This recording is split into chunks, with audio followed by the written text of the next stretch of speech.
नमस्कार, आप देख रहे हैं प्राइम न्यूज और मैं हूं आपके साथ आलोक शुक्ला। प्राइम एजेंडा में आप सभी का स्वागत है। मुख्यमंत्री योगी आदित्यनाथ की अध्यक्षता में कैबिनेट की बैठक हुई है और इस बैठक में कुल मिलाकर 18 प्रस्तावों पर मुहर लगी है। लेकिन इन प्रस्तावों में जो प्रस्ताव सबसे ज्यादा महत्वपूर्ण है वो है आगरा, गाजियाबाद और प्रयागराज में पुलिस कमिश्नरेट सिस्टम लागू करने का प्रस्ताव। जी हां, योगी सरकार ने तीसरे चरण में प्रदेश के 3 महानगरों में पुलिस कमिश्नरी लागू कर दी है। अब आगरा, गाजियाबाद और प्रयागराज में पुलिस कमिश्नर तैनात किए जाएंगे। प्रदेश की सरकार इन तीनों शहरों को मेट्रोपॉलिटन घोषित करेगी। पुलिस कमिश्नरी बनाए गए आगरा को पर्यटन की दृष्टि से उपयुक्त पाया गया है। साल 2011 की जनगणना के अनुसार आगरा की आबादी 44,18,797 है। सरकार ने गाजियाबाद में बदली औद्योगिक परिस्थितियां, कानून व्यवस्था देखते हुए उसे पुलिस कमिश्नरी बनाया है। साल की 2011 जनगणना के अनुसार गाजियाबाद की आबादी 46,61,452 है। वहीं प्रयागराज धार्मिक और सांस्कृतिक दृष्टि से बेहद महत्वपूर्ण है। वहां 2025 में महाकुंभ का आयोजन होना है और साल 2011 की जनगणना के अनुसार प्रयागराज की आबादी 59,54,000 के करीब है। यही कारण है जिसके चलते योगी सरकार ने इन तीनों शहरों में पुलिस कमिश्नरी लागू करने का फैसला किया है। योगी सरकार के इस फैसले का यूपी के डीजीपी डीएस चौहान ने भी स्वागत किया है। उनका कहना है कि कमिश्नरेट व्यवस्था के विस्तार से कानून व्यवस्था में सुधार होगा, साथ ही माफिया पर भी लगाम लगेगी। लेकिन अब बड़ा सवाल ये उठता है कि कमिश्नरेट विस्तार के फैसले से यूपी की कानून व्यवस्था पर कितना असर पड़ेगा और कितना बदलाव आएगा। इसी पर चर्चा करने के लिए हमारे साथ तमाम खास मेहमान जुड़ेंगे। मेरे साथ एसएन सिंह होंगे, प्रवक्ता बीजेपी, साथ ही डॉक्टर अभिषेक राय होंगे, प्रवक्ता समाजवादी पार्टी, वेद भूषण होंगे हमारे साथ, पूर्व एसीपी रह चुके हैं दिल्ली पुलिस के। उनसे भी समझेंगे कि कमिश्नरेट सिस्टम का क्या क्या लाभ होता है, क्या इसके फायदे हैं, क्या इसके नुकसान है। मनोज मिश्रा मेरे साथ होंगे, राजनीतिक विश्लेषक के तौर पर हमको ज्वाइन करेंगे। उनसे भी हम समझेंगे कि आखिरकार आपको क्या लगता है कि जिस तरह से कमिश्नरेट व्यवस्था को लगातार बड़े शहरों में योगी सरकार लागू कर रही है, उसका क्या कोई बड़ा क्रांतिकारी परिवर्तन देखने को मिल सकता है। आपको बताएं कि योगी कैबिनेट में 18 अहम प्रस्ताव भी पास हुए हैं और पुलिस कमिश्नरेट की प्रणाली पर योगी कैबिनेट की मुहर अब लग चुकी है। यूपी में कमिश्नरेट व्यवस्था का विस्तार अब और ज़्यादा किया जाएगा। पहले ही आपको याद होगा नोएडा में इसका विस्तार किया गया था और उसके बाद तमाम प्रश्न उठाए गए थे, लेकिन ये सिस्टम काफ़ी हद तक कामयाब साबित हुआ। अब जिस तरह से प्रयागराज और गाजियाबाद में भी कमिश्नरेट की व्यवस्था होगी, इससे क्या कुछ क्रांतिकारी परिवर्तन आएगा, क्योंकि सत्ताधारी दल लगातार ही गिना रहा है कि इसके चलते अपराध में कमी आती है, जो फैसले लेने की गति है वो तेज हो जाती है। इसके साथ जो जिलाधिकारी और एसपी कार्यालय के बीच में कुछ दूरियां थी, वो दूरियां काफ़ी हद तक कम हो जाती हैं, या यूं कहें उन दूरियों के चलते जो समस्याएं पनपती थी वो समस्याएं काफ़ी हद तक ठीक हो जाती हैं। इस पर हम विस्तार से चर्चा करेंगे और जो भी नफ़ा नुकसान है वो हर एक पार्टी के लिहाज से, हर एक पार्टी के नज़रिए के हिसाब से इसमें हम समझने की कोशिश करेंगे। एसएन सिंह मेरे साथ होंगे, उनसे हम सबसे पहले ये समझने का पूरा प्रयास करेंगे कि आखिर उनको क्या लगता है कि कमिश्नरेट सिस्टम को लागू करने से क्या उत्तर प्रदेश की व्यवस्था बदलेगी, उत्तर प्रदेश में इसको तब्दील किया जा सकेगा, कानून के नज़रिए से ये कितना ज़रूरी फैसला है, और बड़े शहरों में अगर इसको लागू किया जाता है कि जैसे आगरा की बात की जाए, गाजियाबाद की, प्रयागराज की, अगर इनमें इसको लागू किया जाता है तो इससे कोई बड़ा आमूलचूल परिवर्तन देखने को मिलेगा। जनता को इससे सीधा लाभ क्या होगा। जनता जिस तरह से तमाम शिकायतें करती रहती है पुलिस के संबंध में, क्या उन शिकायतों का निवारण भी बहुत तेजी के साथ होगा या शिकायतें वहीं बनी रहेंगी। ये समझना बहुत ज़रूरी है कि इस सिस्टम के बाद जनता के अंतिम छोर तक कितना फायदा पहुंचने वाला है। हमारे साथ डॉक्टर अभिषेक राय भी होंगे, वो बेहतर समझा पाएंगे कि उनको कितना परिवर्तन देखने को मिला और उनका क्या अनुभव रहा है। जब उनकी सरकार रही तो पुलिस व्यवस्था में अगर परिवर्तन किया जाता है, उसमें अगर आमूलचूल परिवर्तन किया जाता है तो इसका कितना लाभ जनता को मिलता है और ये कितना ज़रूरी है, ये हम उनसे भी समझ पाएंगे, क्योंकि सरकारें उन्होंने भी चलाई हैं। इसलिए ये जानना बहुत ज़रूरी है कि व्यवस्था परिवर्तन का केंद्र जनता है, जिस तरह से उस जनता को कितना लाभ पहुंचना चाहिए और क्या इसमें मौजूदा सरकार कामयाब साबित हो रही है। वेद भूषण होंगे हमारे साथ, पूर्व एसीपी रह चुके हैं, उनसे भी हम यहाँ पर जरूर समझेंगे कि जिस तरह से जो 1861 का पुलिस कोड है उसके अनुसार ही तमाम नियम बनाए गए थे, तमाम पुलिस व्यवस्थाएं अभी भी संचालित होती हैं, तो क्या उसके लिहाज से अब आमूलचूल परिवर्तन की ज़रूरत है, या कमिश्नरेट सिस्टम में और जो कप्तानों की व्यवस्था वाला सिस्टम है कि एक में पुलिस अधीक्षक होते हैं तो एक में कमिश्नर होते हैं, एक में सीनियर एसएसपी होते हैं तो एक में वहाँ पर और भी बड़े अधिकारी होते हैं। एक ज़िले में जहाँ 1 से 2 आईपीएस की पहले नियुक्ति होती थी कि पहले एसपी और या फिर एसएसपी के रूप में अब कमिश्नरेट में 5 से 6 तक भी ये संख्या पहुंच सकती है। तो इसका कितना बड़ा लाभ पहुंचता है ये समझना बहुत जरूरी है, और ये वेदभूषण बेहतर इसमें समझा पाएंगे। और जिस तरह से अपराध जब होता है, अपराध के उन्मूलन में और साथ ही अपराध साबित होने के बाद उसकी न्याय की प्रक्रिया में कितनी तेजी आती है इस पूरे सिस्टम से, ये समझना बहुत जरूरी है। मनोज मिश्रा हमारे साथ होंगे, उनसे हम समझेंगे कि आखिरकार उनको क्या लगता है, सरकार की मंशा क्या है, और जिस तरह से सरकार लगातार कानून व्यवस्था को मजबूत करना चाहती है उसमें कितनी कामयाब हो रही है, और उसमें कमिश्नरेट सिस्टम का कितना योगदान होगा, ये समझना बहुत जरूरी हो जाएगा। और इसमें आरोप प्रत्यारोप जो सत्ता पक्ष और विपक्ष की तरफ से लग रहे हैं उसमें क्या कुछ उनको नजर आता है। तो तमाम मेहमान मेरे साथ यहाँ पर जुड़ेंगे, उनसे हम ये बेहतर समझ पाएंगे कि आखिर कमिश्नरेट प्रणाली कितनी सक्सेसफुल है, ये कितनी ज़रूरी है, और इससे जनता को सीधा क्या क्या लाभ हो सकता है, ये जानना बहुत ज़रूरी है। और इसीलिए 4 जिलों में कमिश्नरेट प्रणाली को अब जिस तरह से लागू किया जाएगा, आपको बताएं कि लखनऊ में पहले से ही कमिश्नरेट की प्रणाली है, इसके साथ ही नोएडा में भी कमिश्नरेट की व्यवस्था पहले से ही लागू है, वाराणसी में पहले से ही पुलिस कमिश्नर तैनात किए गए हैं, ये व्यवस्था वहाँ पर लागू हो चुकी है, और कानपुर में भी 2021 में कमिश्नरेट सिस्टम लागू हो चुका था। तो ये 4 ऐसे शहर थे जिनमें पहले से, अब 3 में और बड़ा परिवर्तन किया जाएगा, आगरा, गाजियाबाद और प्रयागराज, इनमें भी अब इसी तरह का सिस्टम लागू किया जाएगा। मतलब इसको एक सफल प्रणाली के रूप में स्वीकार किया जा चुका है, तभी सरकार अब इसका विस्तार कर रही है। क्योंकि आपको याद होगा नोएडा में, वाराणसी में, कानपुर में, इन सभी में पहले से ही कमिश्नरेट का सिस्टम लागू है, लखनऊ में भी है। तो अब जब बड़े शहरों में इसका विस्तार होगा, इससे साफ जाहिर है कि सरकार को नजर आने लगा है कि इसके फायदे होते हैं, आसानी होती है फैसले लेने में, साथ ही जो असंतोष कभी व्याप्त हो जाता है, दंगे भड़कने की स्थिति होती है, उस समय जब पैरामिलिट्री को डिप्लॉय करना होता है, उन तमाम फैसलों में काफ़ी तेजी आती है। अगर कहीं पर बहुत ज़्यादा बलवा हुआ है, उस दौरान धारा 144 लागू करने के निर्णय में शीघ्रता आती है। इसके साथ ही जो दंड के कुछ अधिकार जिलाधिकारी के पास होते हैं, उसमें काफ़ी कुछ अधिकार कमिश्नर को मिल जाते हैं, जिससे कि सिस्टम में तेजी के साथ काम होता है। हमारे साथ तमाम मेहमान यहाँ पर जुड़े हुए हैं। मेरे साथ SN सिंह है, प्रवक्ता बीजेपी हैं, बहुत स्वागत है आपका। साथ ही डॉक्टर अभिषेक राय हमारे साथ हैं, प्रवक्ता समाजवादी पार्टी हैं, बहुत स्वागत है आपका।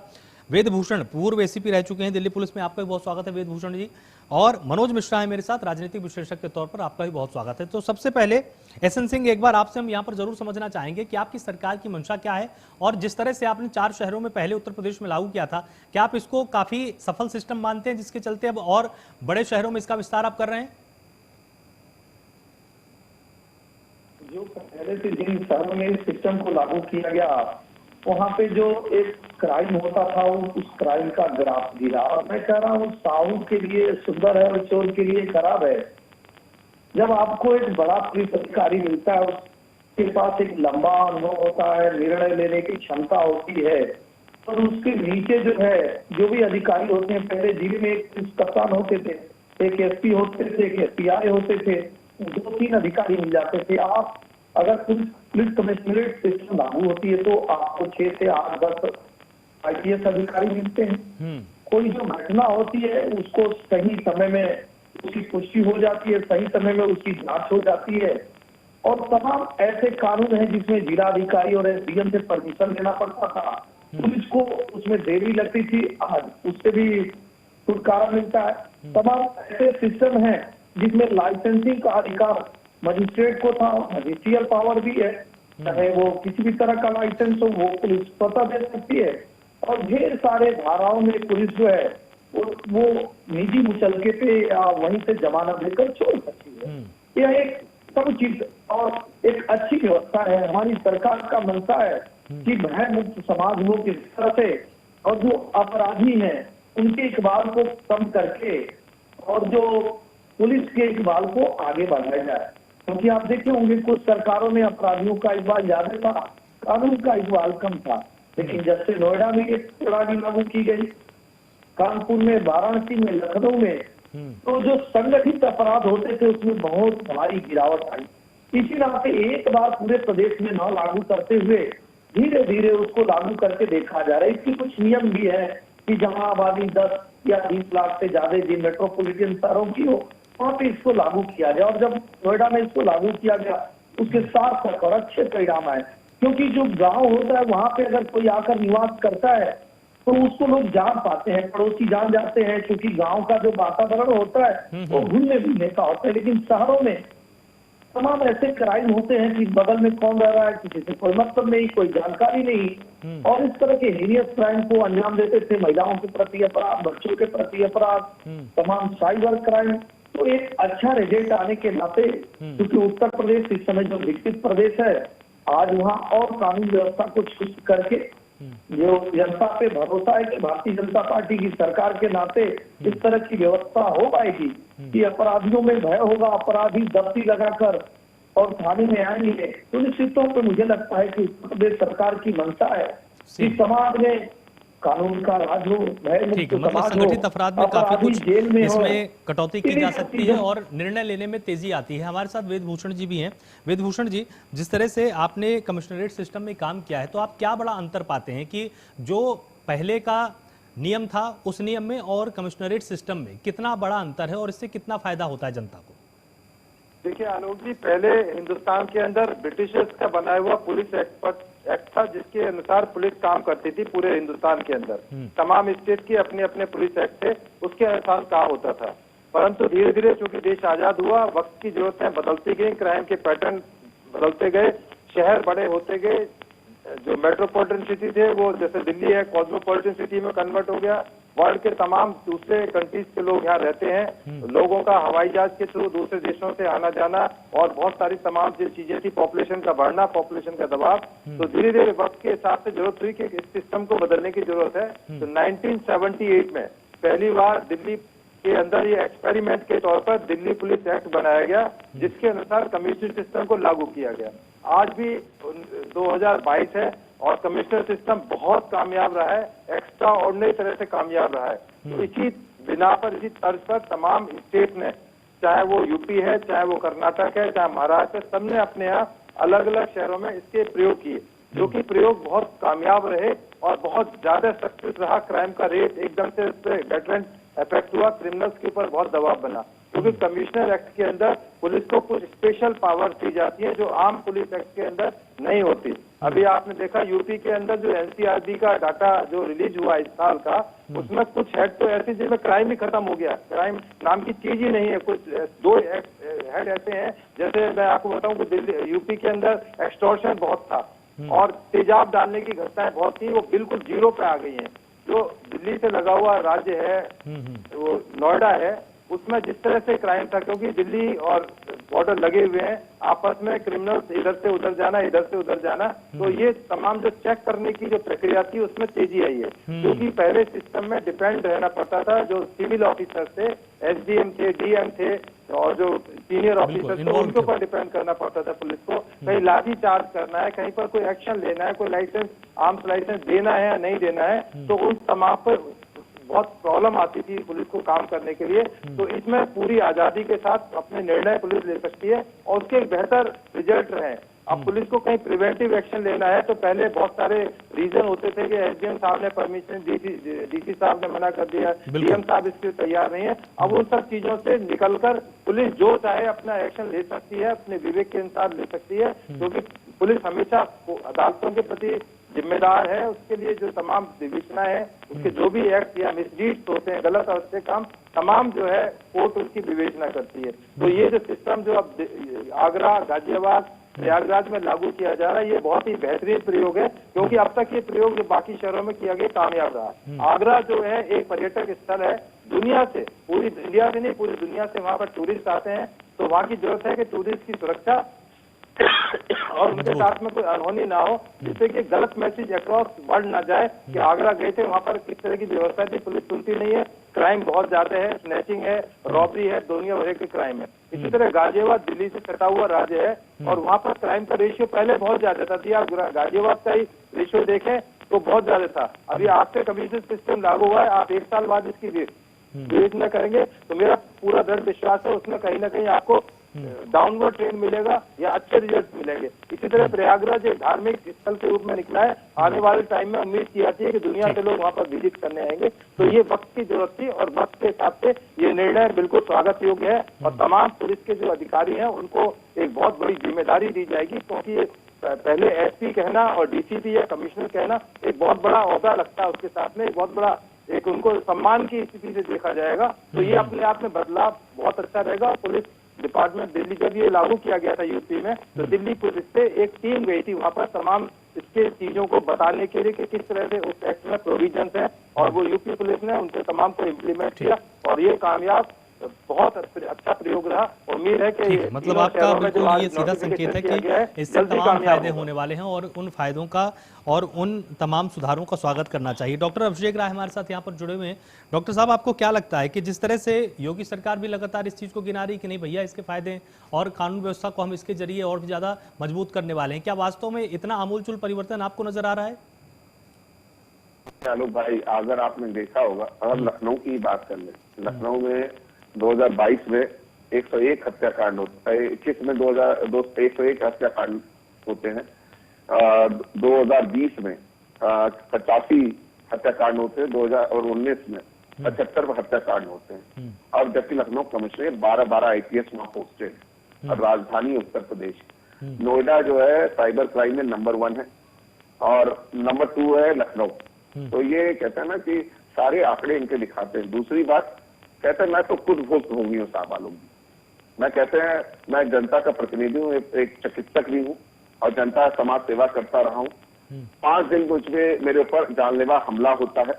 मैं CEO कैंट वाराणसी, जो कि प्राइम मिनिस्टर की कॉन्स्टिट्यूंसी है, सबसे इंपॉर्टेंट थाना है कैंट, और वहां के CEO से मैं मिलता हूँ जो एक IPS होते हैं, और उनसे मैं कहता हूँ मेरे ऊपर जानलेवा हमला होता है। 112 को फोन करता हूँ, 24 घंटे के अंदर 112 की मेरे पास दोबारा कॉल नहीं आती कि आप संतुष्ट हैं कि नहीं, और मेरी अभी तक FIR तक दर्ज नहीं। मुझे पकड़ना तो दूर की बात है। जबकि मैं अब आप बता दीजिए कि जब एक नेता, एक प्रसिद्ध चिकित्सक अगर इस प्रदेश में सुरक्षित है, मेरे भी मुख्यमंत्री हैं आदरणीय मुख्यमंत्री जी, मैं तो मुख्यमंत्री जी से गुहार लगा रहा था, मैंने लगातार सोशल मीडिया पे हर जगह दिया, मैं पत्र भी भेजा है माननीय मुख्यमंत्री जी को। इस तरीके से अगर मेरे जैसे आदमी को सुरक्षा नहीं मिल पा रही है, जो दलित और शोषित वर्ग है, अगर वो जाता है थानों पे तो माँ बहन की गाली देके थाना अध्यक्ष उसको वहां से भगा देता है, मुकदमा दर्ज नहीं करता।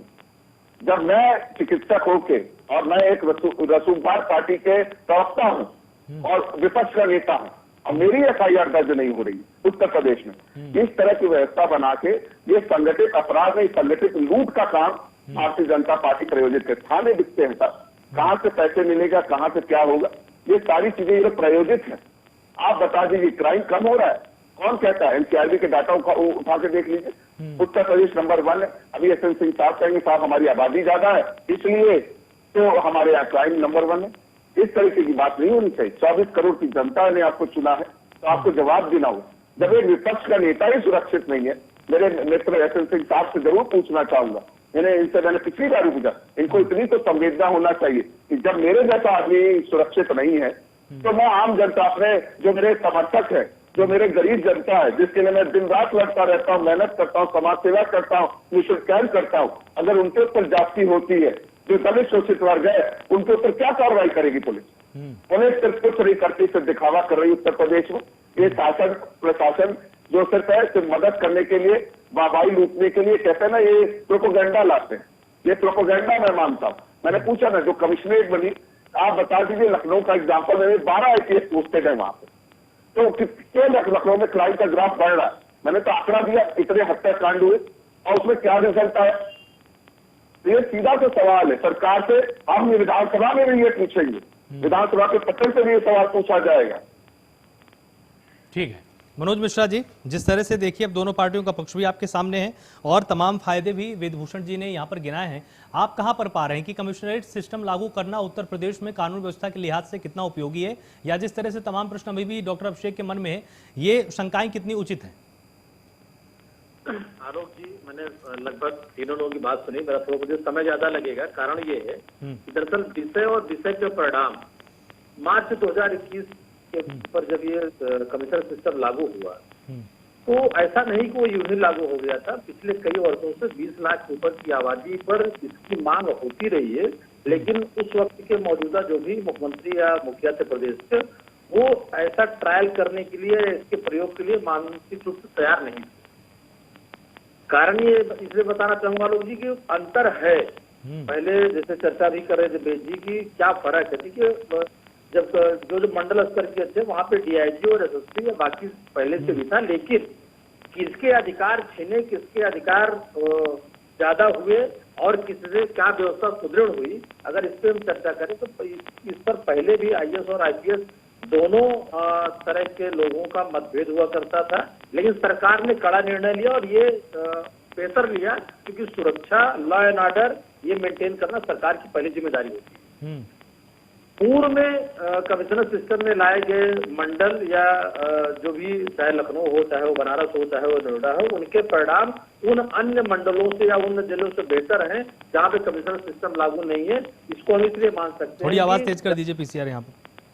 आलोक जी, जवाबदेही और परिणाम दोनों अगर हम ही को देना है तो अब अंतर हो गया है। जो एडीजी रैंक का अफसर वहाँ कमिश्नर के रूप में पोस्ट होता है, उसके बाद बहुत सारी पावर्स होती है, उसको ऊपर बहुत कुछ पूछना नहीं होता है, कागज पत्तर, फोन और मेल ईमेल नहीं घूमते हैं। तो इसलिए त्वरित एक्शन की क्षमता जब पुलिस के हाथ में होती है या उसके थाने से लेकर ऊपर तक जितने अफसर होते हैं, तो मुझे लगता है निर्णय की क्षमता अगर आपके हाथ में होगी तो आप काम जल्दी करेंगे और अपराधियों पर कार्रवाई जल्दी होगी और जनता को उसका लाभ जरूर मिलेगा।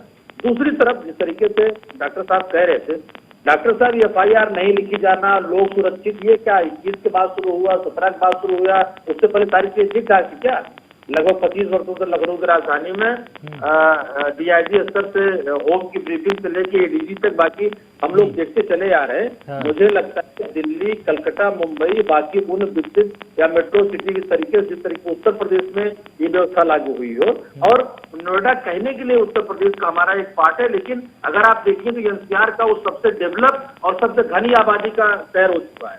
तो अगर अपराधों पर कंट्रोल करना है तो इस तरीके के निर्णय आपको लेने पड़ेंगे। मैं आलोक जी कहूंगा कि जो 3 जगह भी और शुरू किया जा रहा है, इसका परिणाम बेहतर होगा पूर्व के परिणामों से, और पुलिस को IPS अफसर जो इसमें नियुक्त होते हैं, ADG रैंक से उसके नीचे अगर आप पूरी टीम देख लें तो कहने में भले ACP या DCP या कुछ भी कह लीजिए, व्यवस्थाएं बदलती हैं जब जिम्मेदारियां, जवाबदेही ज्यादा तय होती है। तो कमिश्नरेट सिस्टम में जिम्मेदारियों के लिए घुमाना नहीं पड़ेगा, पर उस कमिश्नर का मोटा मोटा लिंक DGP या आप ये कह सकते हैं कि सीधे सीधे बहुत अपर लेवल पे होता है, और हमने हटते भी लोगों को देखा है, सस्पेंड भी लोगों को होते देखा है, और अपराधियों पर कड़ी कार्रवाई भी होते देख रहे हैं। मुझे लगता है कि आप चाहे इसको प्रशासनिक तरीके से कह लें, और रही बात अधिकारों को लेकर के, तो आलोक भाई जो चिंता इससे पहले होती थी, अब वो चिंता कम हो गई, क्योंकि पता है कि डिस्ट्रिक्ट मजिस्ट्रेट के पास बहुत सारे काम सरकार की उपलब्धियों से लेकर के, रेवेन्यू से लेकर के है, पहले से रहे हैं। तो अगर इस काम को वो IPS अफसर या पुलिस कमिश्नर सिस्टम को देते हैं तो बेहतर कानून व्यवस्था होगी, और ये ठीक ठाक, इसमें मुझे कोई बुराई नहीं लगती। ठीक है, अभिषेक जी कुछ कहना चाह रहे हैं आप? मैं मनोज जी से ये पूछना चाहता हूँ कि मनोज जी, आप इस चीज को डिपेंड कर रहे हैं कि मैं क्या इस प्रदेश का नागरिक नहीं, क्या मैं एक आम चिकित्सक नहीं, मेरे जैसे प्रतिष्ठित लोगों पे अगर कहते ना, मैं जो समाज सेवी हूँ, मैं ठीक है विपक्ष का नेता हूँ, आप कह रहे हो 5 दिन से FIR दर्ज नहीं, और उस बात को डिपेंड, आप 2017 से पहले की बात पूछ रहे हो। साहब मैं बता रहा हूँ, जब मैं मेडिकल करने गया था 1999 पे, और उस समय भी मैंने जब मुकदमा दर्ज कराया था तो भी मुकदमा 1 दिन में दर्ज हो गया था। तो इस तरह की बातें नहीं करनी चाहिए मनोज जी। आप प्लीज किसी सरकार को, कहते हैं ना भाई से इससे काम नहीं होता। अब मैं तो 1999 का एग्जाम्पल दे दिया आपको, मुझे नहीं पता किसकी सरकार थी उस समय उत्तर प्रदेश में। लेकिन आलोक में जवाब देना चाहूंगा, क्योंकि बात वर्तमान हो रही, तो जरा समय दीजिएगा प्लीज। मैंने आप डॉक्टर साहब, आप विपक्ष के नेता हैं, प्रतिनिधि हैं, प्रवक्ता हैं, मुझे या कानून को, सरकार को या पुलिस अफसर को उस बात से कोई फर्क नहीं पड़ता है। हाँ, एक अलग बात हो गई कि दरअसल अगर आप सक्रिय हैं, हम पत्रकार हैं, तो हम भी उम्मीद करते हैं, लेकिन ऐसा नहीं है। व्यवस्थाएं, कानून आपकी सरकार में मैं उस पर चर्चा नहीं कर रहा हूँ, मैं सिर्फ एक बात कह रहा हूँ, बिजनेस सिस्टम लागू होने पे मैं जो बात कह रहा हूँ मनोज जी, आप उस बात को गलत ले जा रहे हैं। मैं कह रहा हूँ, मैं एक आम नागरिक हूँ, सबसे पहले मैं एक आम नागरिक हूँ। अगर मैं सुरक्षित नहीं हूँ, मैं एक चिकित्सक हूँ। आपको पता है डॉक्टर और रेशियो क्या है उत्तर प्रदेश में? मैं आपसे पूछना चाहता हूँ, एक ऑर्थोपेडिक का क्या रेशियो है उत्तर प्रदेश में? 24 करोड़ की आबादी में कितने ऑर्थोपेडिक सर्जन है आपको पता है मनोज जी? आपको शायद नहीं पता होगा, मैं बता देता हूँ आंकड़ा भी। मैं एक साल में 400 ऑर्थोपेडिक सर्जन निकलते हैं, और पूरे उत्तर प्रदेश में उसमें से 50 आते हैं। पूरे देश की बात बता रहा हूं मैं आपको। और उसके बाद मैं ऑर्थोपेडिक सर्जन होके मैं जो जनता की चिकित्सा करता हूं, मैं उनकी हड्डियां जोड़ता हूं। उसके बाद मेरे जैसा सर्जन जो समाज सेवी भी है, और वो सुरक्षित रही है, तो आप किस तरह की बातें कर रहे हो? क्या समाज से ये हम लोग काम नहीं करते? और आप कैसी बातें कर रहे मनोज जी? आप ऐसी अपेक्षा नहीं थी।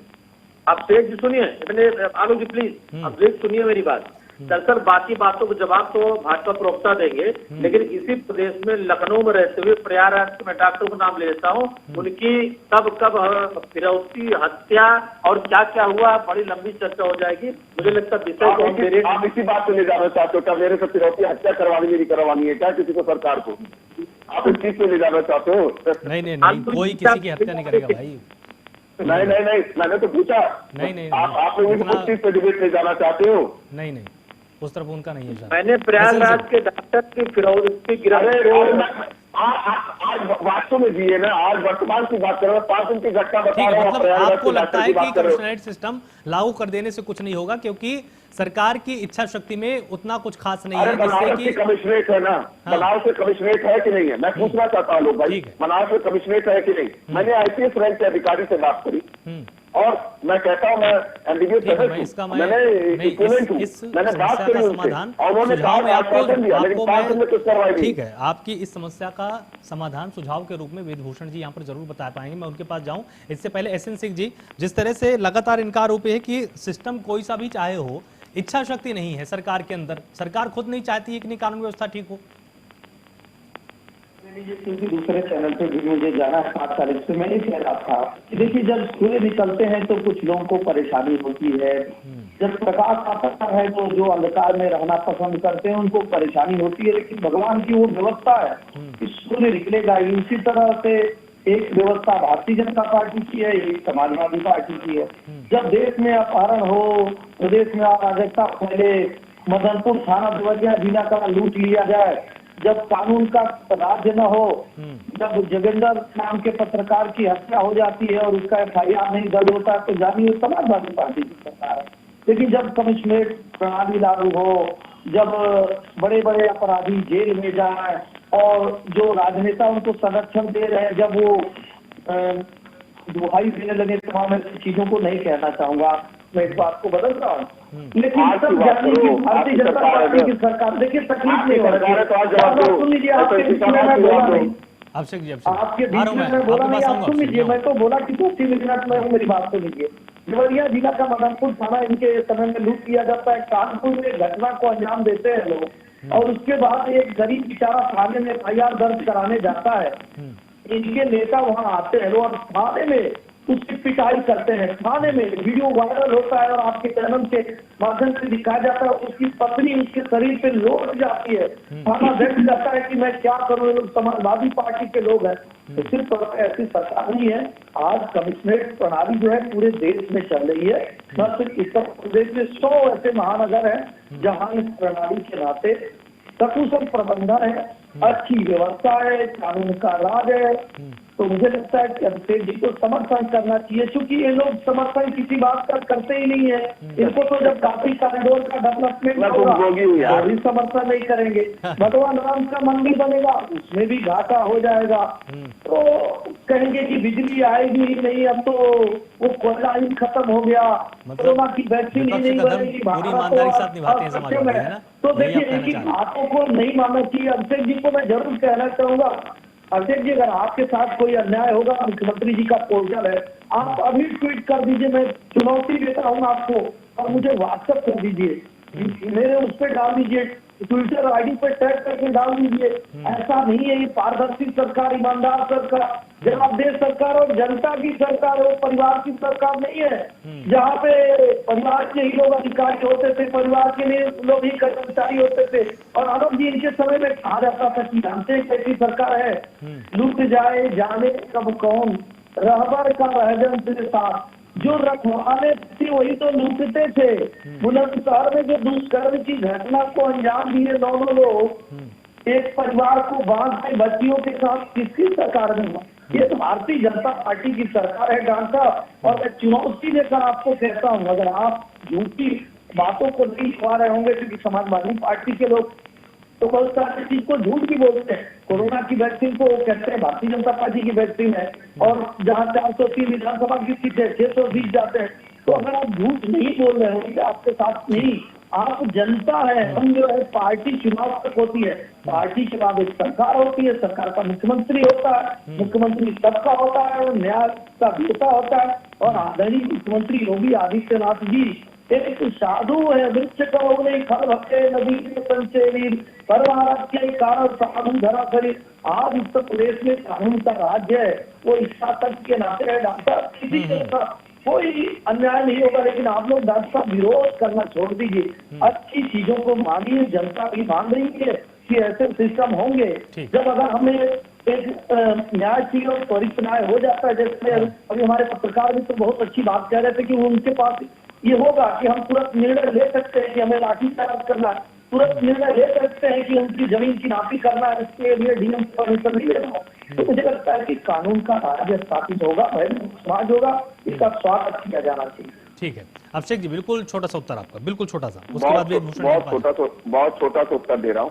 सबसे पहले जो कहते हैं ना, मेरा वीडियो था सोशल मीडिया पे पूरा वायरल है, और जो सीसीटीवी फुटेज है वो आपके चैनल पे भी आलोक भाई दिखी है, ब्रेकिंग न्यूज थी। अगर ये कह रहे हैं ना मैं झूठ बोल रहा हूँ, तो एस एन सिंह साहब को पहले इस बात का संज्ञान लेना चाहिए।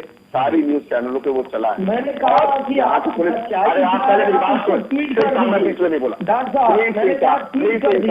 मैं श्री सिंह साहब, इतना वीडियो चलने के बाद सरकार को स्वयं संज्ञान लेना चाहिए। मैं ट्वीट मानेगा, मैं आम कार्यकर्ता हूँ, आम नागरिक हूँ, मैं ट्वीट करूँ, मैं नेता हूँ, मैं डॉक्टर हूँ, ट्वीट करूँ।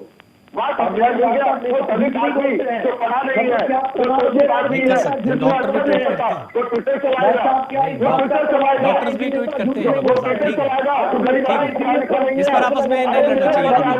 ट्वीट करने के ऊपर मत लड़िए, ट्वीट करने के ऊपर मत लड़िए, ठीक है, ट्वीट करने के ऊपर लड़ाई मत कीजिए।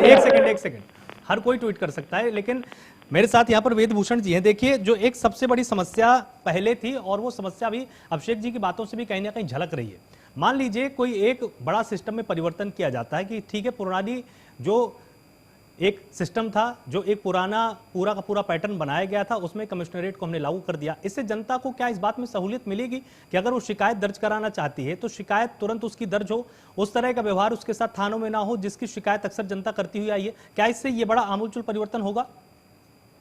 आलोक जी, आप 1999 के हालात को 2022 के हालात को कंपेयर नहीं कर सकते, क्योंकि आज पूरी दुनिया वेब से और इंटरनेट से कनेक्टेड है। अभी साइबर क्राइम की बात हो रही थी, पूरी दुनिया के अंदर 400% साइबर क्राइम बढ़ा है। वो मनी ऑर्डर वाला क्राइम चला गया। आज आप बटन दबाइए, अभी मेरे अकाउंट में आप पैसे ट्रांसफर कर देंगे, सेकंड के अंदर ट्रांसफर होते हैं। तो क्राइम बढ़ना स्वाभाविक है। साइबर जो क्राइम की बात हो रही थी अभी आपके चैनल पर, तो बढ़ना स्वाभाविक बढ़ेगा, क्योंकि जब करोड़ों आदमी और दुनिया के अंदर बढ़ रहा है, ये इंडिया नहीं, ये पूरे इंटरनेट एक वेब वर्ल्ड के अंदर आ गया, पूरी दुनिया एक साथ कनेक्ट हो गई है। तो दूसरे कंट्री से वैसे भी यहाँ पर इस तरह की घटनाएं हो रही है। अब जहाँ तक संबंध आता है कि आप क्या जो व्यवस्था थी उसको आज प्रोग्रेसिव करना चाहते हैं या पीछे मुगलकालीन व्यवस्था में जाना चाहते हैं, या पुलिसिंग बिल्कुल मुगलों के हिसाब से होती थी। तो मेरी समझ तो ये कहती है, जो मैंने पुलिस में समझा है, सुना है, और 40 साल नौकरी की है, 65 साल आज मेरी उम्र है, तो हमें प्रोग्रेसिव होना चाहिए। उसके अच्छे और बुरे परिणाम तो तमाम चीजें उससे विवेचना की जा सकती है, आलोचना हो सकती है, परंतु अब तक का जो एक्सपीरियंस रहा है 1978 से आज तक का जो राजधानी दिल्ली है, बहुत ही बढ़िया एक्सपीरियंस रहा है। जिस तरह से पुलिस को यहाँ पर पावर है, कोई मिसयूज नहीं किया गया। आप देखिए FIR कितनी तुरंत गति से दर्ज होती है, आप तुरंत आप कमिश्नर होम मिनिस्टर किसी को भी टैग कर सकते हैं और सुनवाई होती है। आज नहीं तो कल थोड़ा धैर्य रखने की जरूरत है। ये जो परिवर्तन किए जाते हैं इसलिए किए जाते हैं प्रोग्रेसिव तरीके से, देश को या किसी प्रदेश को आगे बढ़ने से। क्या आप चाहते हैं कि यूपी के अंदर हम पीछे जाएं और ये जो प्रोग्रेसिव चीजें हैं इनको लागू ना करें? साइबर के थाने बनाए जा रहे हैं दिल्ली के अंदर, आप नहीं चाहते कि यूपी के अंदर साइबर क्राइम बढ़ाए, तो क्या उसके नए थाने बनाए जाए? बहुत जरूरी बात है, पुराने टाइप की पुलिसिंग की जाए, नई टाइप की पुलिसिंग की जरूरत है, क्योंकि जो बदलाव आएगा धीरे धीरे आएगा। जो उसकी पुरानी जो खाकी वर्दी जिसको अंग्रेज लोग देखे गए थे, उससे हम अभी तक छुटकारा नहीं पाए। आप देखिए पूरे हिंदुस्तान में आज वही खाकी वर्दी को हम पहन के ढूंढ रहे हैं। आज होगा आने वाले टाइम में, तो कभी न कभी हमें नई तरह की वर्दी, नई तरह की सोच से काम करना पड़ेगा। हम विदेशों की बड़ी तारीफ करते हैं कि ब्रिटिश की पुलिस बहुत अच्छी है, अमेरिकी पुलिस बहुत हेल्पफुल है, तो यहाँ के जो हालात है और वहाँ के जो हालात है बिल्कुल ऑल टुगेदर डिफरेंट है। यूपी का, मैं यूपी का ही रहने वाला हूँ, और यूपी में आप जिन थानों में जाके देखें, वहाँ पर थाना जहाँ घटना स्थल है वहाँ से 20-20 किलोमीटर 30 किलोमीटर दूरी पर थाने बने हुए हैं, गिनती का स्टाफ है वहाँ पर। अब तो लालटेन नहीं होती, पहले लालटेन में थाना चल रहा होता था। तो काफी तरक्की आई है, चेंज आया, पूरा धैर्य रखें।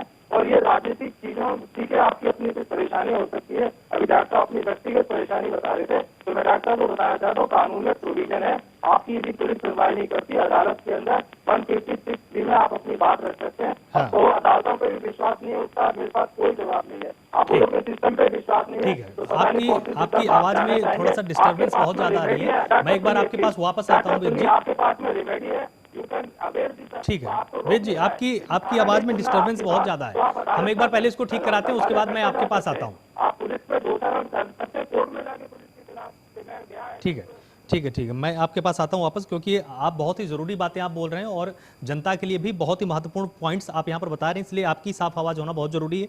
हमारे साथ मनोज मिश्रा जी भी हैं। मनोज जी, आप कुछ इस बात में जोड़ना चाह रहे थे, आप अपनी बात रखिए। आलोक जी, दरअसल विगत 20 वर्षों से मैं लगभग 50% समय कलकत्ता और दिल्ली में लगातार देता आ रहा हूँ और उत्तर प्रदेश का रहने वाला हूँ। लखनऊ राजधानी सिर्फ मैं पत्रकारिता कर रहा हूँ। मैं अंतर इसलिए बताना चाहूंगा आपको, और अंतर है, अंतर था और हमको भी था कि यार अगर यहाँ उत्तर प्रदेश की पुलिस, तो जैसे मैं थोड़ा समय लूंगा आपका, वेस्ट बंगाल पुलिस और कलकत्ता पुलिस में अंतर है। जो कलकत्ता में पुलिस जो है वो कमिश्नरेट सिस्टम में आती है, जबकि एक ही राज्य में 2 सिस्टम, जैसे हमारे यहाँ अभी 3 जगहों में छोड़ करके अब 6-7 जगह हो गई है। देखिए आलोक भाई, एक बात समझिए कि शिकायत किसी को हो सकती है, समस्याएं किसी को हो सकती हैं, मैं व्यक्तिगत चर्चा पे नहीं जाता हूँ, लेकिन अगर सिस्टम की बात करेंगे और एग्जीक्यूशन की बात करेंगे और एग्जीक्यूशन पार्ट के बाद उसके परिणाम की बात करेंगे, तो कमिश्नरेट सिस्टम में लोगों को लॉ एंड ऑर्डर से संबंधित समस्याओं के लिए चक्कर कम लगाने पड़े हैं, परेशानियां कम हुई हैं, हल ज्यादा और जल्दी निकले। बहुत सारी रिकमेंडेशन बतौर प्रतिनिधि हम लोग पास बहुत सारी आती है। अब वो चीजें बड़ी आसान हो गई, पहले बड़ा लेंदी चीजें हो जाया करती थी। तो ये आसान चीजें किसके लिए हैं? जनता के लिए। थोड़ा पीछे में इसलिए जाने की बात करता हूँ कि जब यहाँ पे गवर्नर या ये कहिए पूर्व सरकार थी, उस समय भी ये प्रस्ताव था कि 20 लाख के ऊपर की आबादी वाले जो भी शहर है उनमें उसमें कमीशन सिस्टम लगाया जाए, लेकिन बहुत सारे कारण होंगे, राजनीतिक या ये कहिए इच्छा शक्ति की बात कर ले सकते हैं, या इतने बड़े निर्णय लेने की क्षमता है और बजट बहुत सारे लोगों ने नहीं लिया। लेकिन मार्च 2021 के बाद लखनऊ, नोएडा या बाकी फिर उसके बाद जिस तरीके से बनारस को इस में जोड़ा गया, आने वाले समय में आगरा, कानपुर या अभी आगरा और प्रयागराज जोड़ा जा रहा है, कानून व्यवस्था बेहतर होगी। रही बात प्राथमिकी दर्ज करने की, बार बार शिकायत आती है आलोक भाई, मैं फिर बताना चाहूंगा, क्योंकि ऑनलाइन सिस्टम है और ऑनलाइन सिस्टम में प्राथमिकी दर्ज कराने में अब कहीं कोई प्रॉब्लम किसी को नहीं है। इसलिए हमको भी थोड़ा सा, अगर हम एटीएम से पैसे निकालते हैं, बैंक जाते हैं, नेट बैंकिंग करते हैं, तो शिकायत भी अब हम उस तरीके से करें, दोषारोपण करने के बजाय हम उस सिस्टम को फॉलो करें। दूसरी बात देखिए, आईएएस में क्यों बार बार ये कहता हूँ कि सिविल सर्विस में आईएएस या आईपीएस, इन दोनों लोगों का मतभेद कमिश्नरेट सिस्टम को लेके बहुत लंबा चला है। मुझे लगता है पूर्व पुलिस आयुक्त इस बात को समझ भी रहे होंगे कि अधिकारों का हनन या अधिकारों का बंटवारा, उसमें समस्याएं होती थी, लेकिन क्योंकि लॉ एंड ऑर्डर की पहली व्यवस्था सस्पेंशन से लेकर ट्रांसफर से लेकर के बहुत सारे एक्शन हमेशा पुलिस को होते रहे और आईएएस भी उससे बचती रही है। अब इस जवाबदेही में मुझे लगता है कि जवाबदेही भी उनकी, जिम्मेदारी भी उनकी, परिणाम भी उन्हें डिलीवर करना है। और आलोक जी बात कहेंगे, लोग नाराज हो जाते हैं। प्रयागराज का उदाहरण मैंने इसलिए देने की बात कही कि ये वक्त था जो बड़े डॉक्टर थे, चाहे दीपक अग्रवाल हो, चाहे वो कार्तिकेय शर्मा हो, उनकी गिरफ्तारी भी हुई थी, उनकी क्या क्या हुआ है।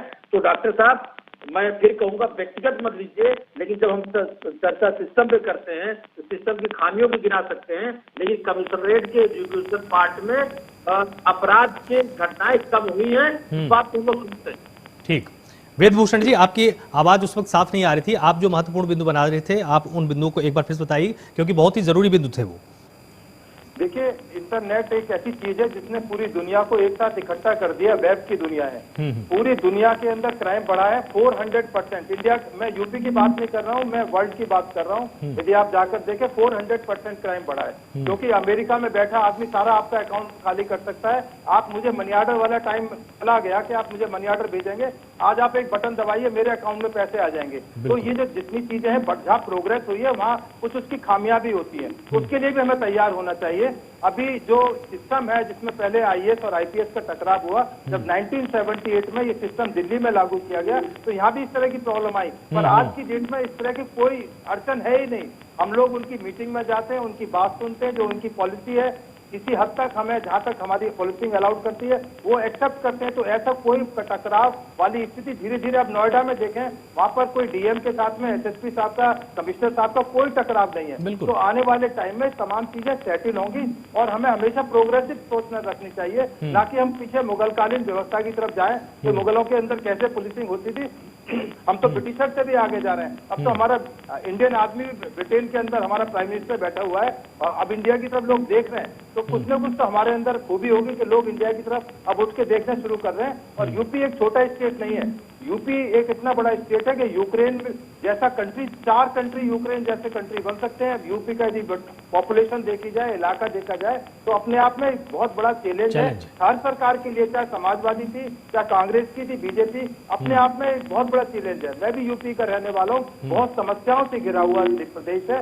दूरी दूरी पर थाने हैं, इतनी पॉपुलेशन है, उसके अकॉर्डिंगली उसके हिसाब से ना पुलिस सिपाही है, ना थानेदार है, ना एसएचओ है, रिसोर्सेज की कमी है, गरीबी बहुत ज्यादा झेली है उत्तर प्रदेश के अंदर। अब धीरे धीरे तरक्की की तरफ जा रहा है, तमाम चीजें नए सिरे से आ रही, नई रोड, नई प्रोग्रेस। आप देखें यूपी के किसी बड़े शहर में, आप गाजियाबाद आके देखिए, आप नोएडा आके देखिए, आप बनारस जाइए, आप आगरा जाइए, सब चीजों में चेंज आ रहा है। तो थोड़ा धैर्य रखने की जरूरत है कि हम एकदम से किसी चीज को क्रिटिसाइज ना करें कि बहुत गलत हो रहा है। हमारा पुराना 200 साल पुराना मुगल काल का जो पुलिसिंग थी वही ठीक है, घोड़े पर चढ़कर पुलिस वाला आए, जिसको चाहे हंटर मार के चला जाए। अब वो टाइम चला गया, अदालतें खुली हुई हैं, अदालत तुरंत कॉग्निजेंस लेती है। डॉक्टर साहब की अपनी व्यक्तिगत जो मजबूरी थी उसकी अदालत का दरवाजा आज ही जाके खटखटा सकते हैं, अदालतें बात को सुनती हैं। माननीय सुप्रीम कोर्ट ने कितने मामलों के अंदर तमाम तरह की चीजों को खत्म कर दिया। अभी दिल्ली में छावला का केस हुआ, सुप्रीम कोर्ट ने उसको उड़ा दिया केस को, हालांकि हाई कोर्ट ने और सेशन ट्रायल कोर्ट ने उनको फांसी की सजा का प्रावधान दिया। तो हमें अपने सिस्टम पर भी विश्वास रखने की जरूरत है। पॉलिटिकल कंपल्सन हो सकते हैं, अपनी अपनी मजबूरियां हो सकती है अपनी पार्टी की, परंतु कहीं ये हमारे इंटरेस्ट में क्लैश ना करें, हमारे स्टेट जो यूपी है उसको क्लैश ना करें, उसके साथ नुकसान ना हो, उसको डैमेज ना हो। ये हमारी आपकी सबकी जिम्मेदारी है, चाहे वो किसी भी पार्टी को बिलोंग करते हैं। अदरवाइज जैसे यूपी में दंगे होते थे पहले, मैं बुलडोजर पर नहीं आना चाहता, आप मेरा इशारा समझ गए हो, तो कहीं ना कहीं ये भी एक एक्सपेरिमेंट बहुत कामयाब रहा, बुलडोजर काम बहुत ज्यादा कामयाब रहा और दूसरे स्टेट भी एक लर्न कर रहे हैं। मैं तो और स्टेट से कहता हूँ कि सीखिए आप इसको। सुप्रीम कोर्ट ने कहीं बुलडोजर के लिए मना नहीं किया, अभी तक किसी अदालत ने यही नहीं कहा कि आज से बुलडोजर का इस्तेमाल नहीं करेंगे। हाँ, रेस्ट्रेन करने की जरूरत है, तो तमाम सरकारें रेस्ट्रेन कर रही है, बुलडोजर बहुत कामयाबी की तरफ बढ़ रहा है। तो उम्मीद है कि शायद आने वाले टाइम में जो कमिश्नरी सिस्टम लागू की जा रही है और ज्यादा कामयाबी की तरफ जाएंगी, ऐसी मुझे उम्मीद है। बिल्कुल। तो अभिषेक जी, जिस तरह से एसएन सिंह यहाँ पर बार बार ये दावा कर रहे थे, हालांकि अभी वो हमारे साथ नहीं जुड़े हुए हैं, लेकिन उनका दावा यही है कि हम नए प्रयोगों की तरफ आगे बढ़ते हैं, हम उत्तर प्रदेश को धीरे धीरे कानून व्यवस्था की नज़र से बहुत मजबूत बना रहे हैं और इसी के चलते विपक्ष को इस बात का भय है कि अगर कानून व्यवस्था ठीक हो गई तो फिर कुछ कहने को नहीं रह जाएगा। मेरी एक बात बता दी, हमने आपको सारे आंकड़े दिए, एनसीआरबी के आंकड़े उठा के देख लीजिए और क्या है उत्तर प्रदेश का आंकड़ा, आपको खुद कहते हैं ना साफ साफ समझ में आ जाएगा। एनसीआरबी को हम नहीं छापते रिपोर्ट पर, केंद्र में भी इनकी सरकार है, उत्तर प्रदेश में भी इनकी सरकार है, सारी जगह दिखते हैं। इसका बहाना क्या भाजपा के प्रवक्ता बनाते हैं कि 24 करोड़ की आबादी है साथ, इसलिए हमारी आबादी सबसे ज्यादा इसलिए यहाँ पे होगा। 724 करोड़ की आबादी ने आपको चुना इसलिए था कि आप जो है उनकी समस्याएं कम करोगे। आप अपने आप को कहते हो कि हमारी बेस्ट कानून व्यवस्था थी, अगर बेस्ट कानून व्यवस्था थी तब कमिश्नरेट लागू करने की क्या जरूरत थी? क्योंकि अधिकारी ज्यादा हो गए हैं, आप उनको एडजस्ट नहीं कर पा रहे हो, तो आपने उनको ये चीज कर दी। मैंने लखनऊ का एग्जांपल दिया, मैंने बताया ना कि जब से कमिश्नरेट बढ़ी वहां पे हत्याकांड ज्यादा हो गए, 101 हत्याकांड हो गए। बिना कमिश्नरेट के कितने थे वो मैंने आंकड़ा आपको सारे सामने पेश किया।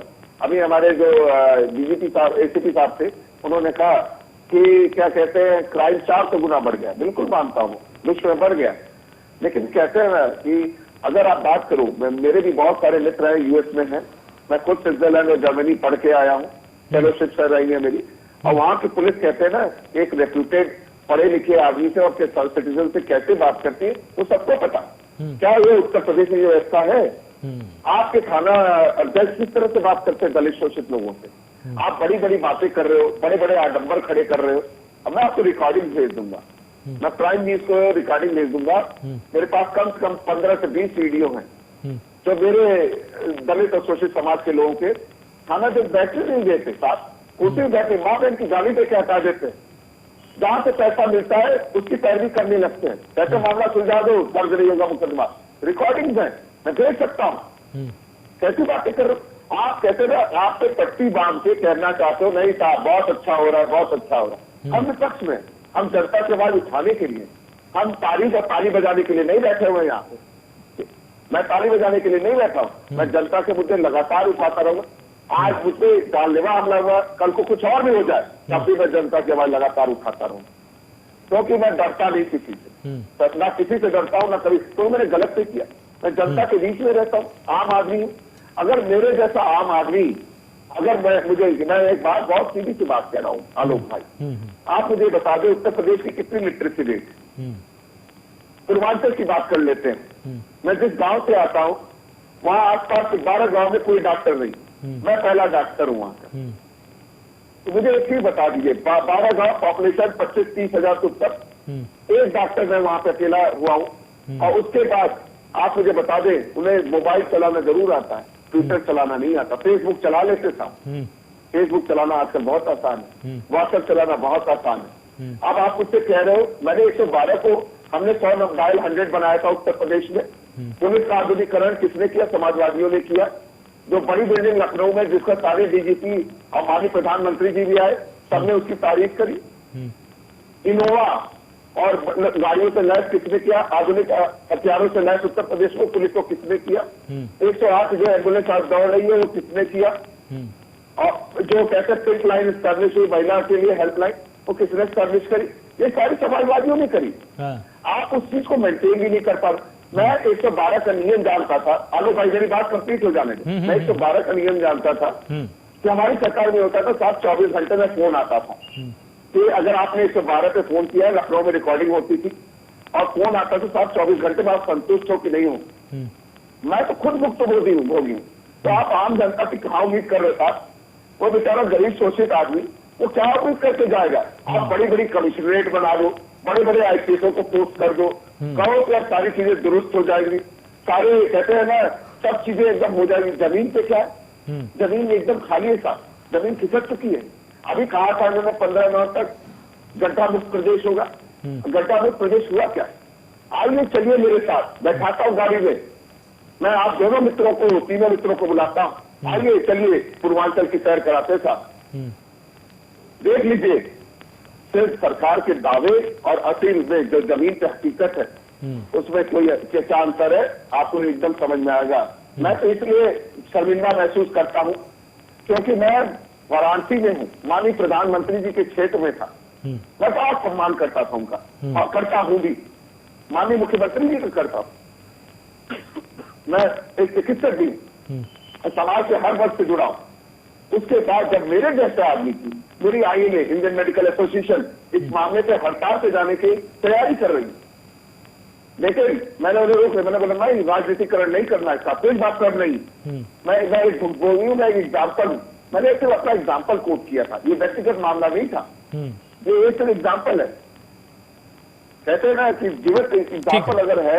हाँ, मतलब आपका विरोध सिस्टम से ज्यादा सरकार के प्रति ये है कि सरकार की इच्छा शक्ति वो नहीं है जो आपकी सरकार में हुआ करती थी। मनोज जी, क्या वास्तव में सरकार की इच्छा शक्ति के चलते कुछ समस्याएं सामने आती हैं, या जिस तरह की चुनौतियां भी यहाँ पर वेदभूषण जी लगातार गिना रहे थे कि बहुत बड़ा राज्य है, बहुत ज्यादा आबादी है, लगातार अपराध की संख्या बढ़ी है, लोगों का मनोविज्ञान बदला है, जिसके चलते चुनौतियां भी हैं, तो उन चुनौतियों को भी ध्यान में रखना चाहिए। से पहले अगले दिन 100 डायल से लेकर के जितने काम अभी डॉक्टर साहब ने गिना है इसमें कहीं कोई शक नहीं है, उन्होंने काम बेहतर किए। लेकिन मुझे लगता है कि सरकार का गड्ढा, सरकार का विकास, सरकार की कमियां हम विषय से अक्सर क्या होता है कि हट जाते हैं। अगर हम, इसीलिए मैं फिर लेकर के उसी मुद्दे पे आता हूँ। देखिए डॉक्टर साहब, मैं फिर कहना चाहूंगा, जीरो टॉलरेंस और जीरो अपराध हो, कहीं कोई घटना नहीं हो, राम राज्य स्थापित हो जाए, ऐसा करने की क्षमता मुझे लगता है उत्तर प्रदेश छोड़ दीजिए, विश्व में किसी भी राज्य में, किसी भी जिले में नहीं हो सकती है, क्योंकि अपराध त्वरित भी होते हैं।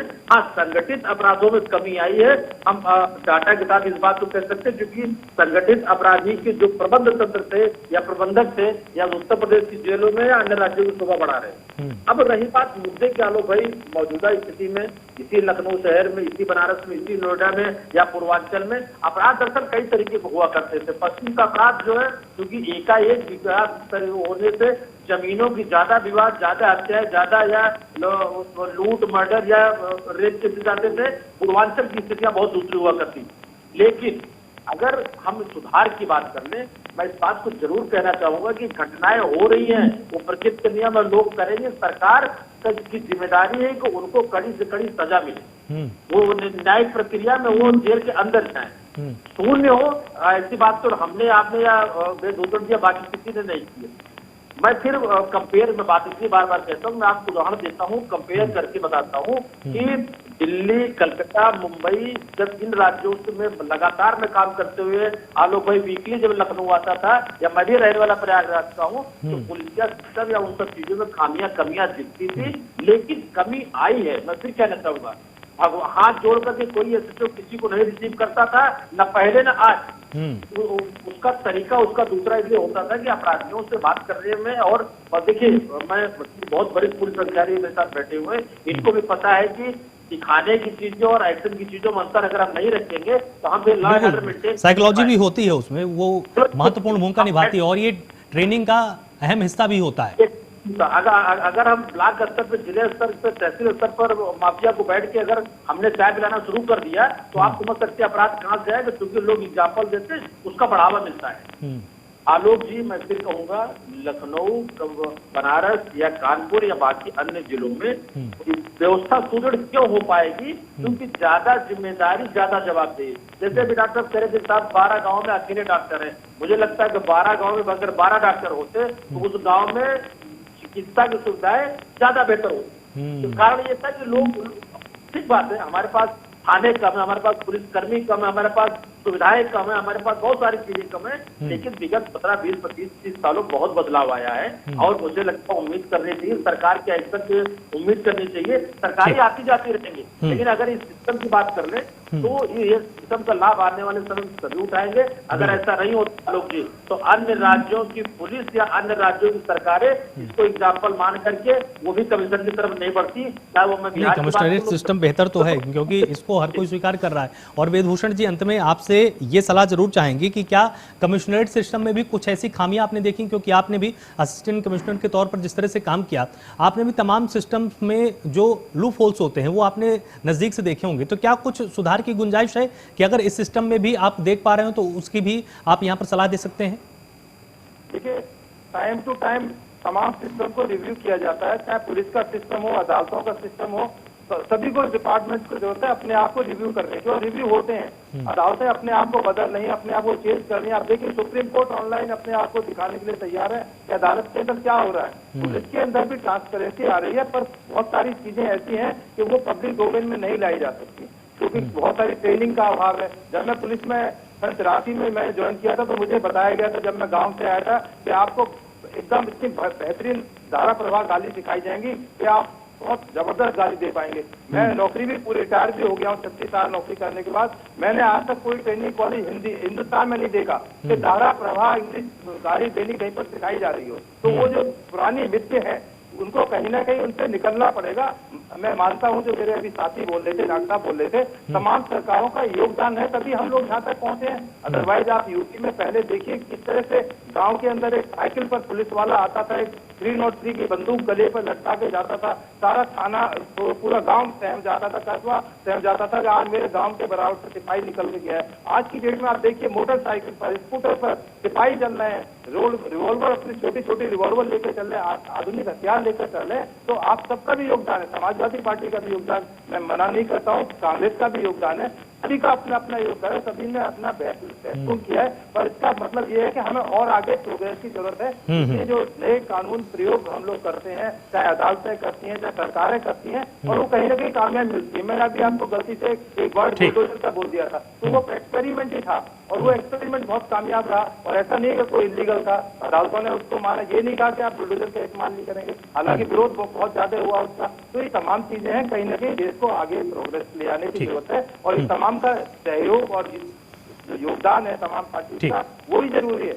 पीछे जाना नहीं है, हमें आगे जाने की उम्मीद है और मुझे उम्मीद है कि सारी चीज इस बात को समझेंगे कि यूपी एक बहुत बेहतरीन स्टेट है जहाँ पर बहुत सारी अच्छी चीजें हैं, दूसरे स्टेट्स में नहीं है वो चीजें जो यूपी के अंदर है। यूपी को एक बेहतरीन बनाती हैं। अभी आपने प्रयागराज का नाम लिया, आपने इलाहाबाद का नाम लिया, आपने आगरा का नाम लिया, ये वो शहर है जो दुनिया से इसको अलग करते, जुदा करते, यूपी का अलग स्वरूप। बिल्कुल, तो अपार संभावनाएं हैं और आप सभी मेहमानों का बहुत बहुत शुक्रिया मेरे साथ इस चर्चा में जुड़ने के लिए, अपने तमाम कीमती विचारों को हमारे साथ साझा करने के लिए। और चर्चा में ये बात तो स्पष्ट हो गई कि नहीं, कमिश्नरेट सिस्टम से उत्तर प्रदेश की तस्वीर बदलेगी, लेकिन एक चीज और भी यहाँ पर क्लियर हुई है कि अगर कहीं पर परिवर्तन हो रहा है तो परिवर्तन के लिए जनता को भी उसी हिसाब से तैयार किया जाता है ताकि उसका उपयोग वो सुनिश्चित कर पाए। और बेहतरीन इस्तेमाल जब तक जनता खुद करना किसी सिस्टम का नहीं सीखेगी तब तक वो सिस्टम कामयाब भी नहीं हो सकता। तो इस तरफ भी सरकार को थोड़ा ध्यान देना चाहिए। जुड़े रहिए प्राइम न्यूज के साथ। नमस्कार।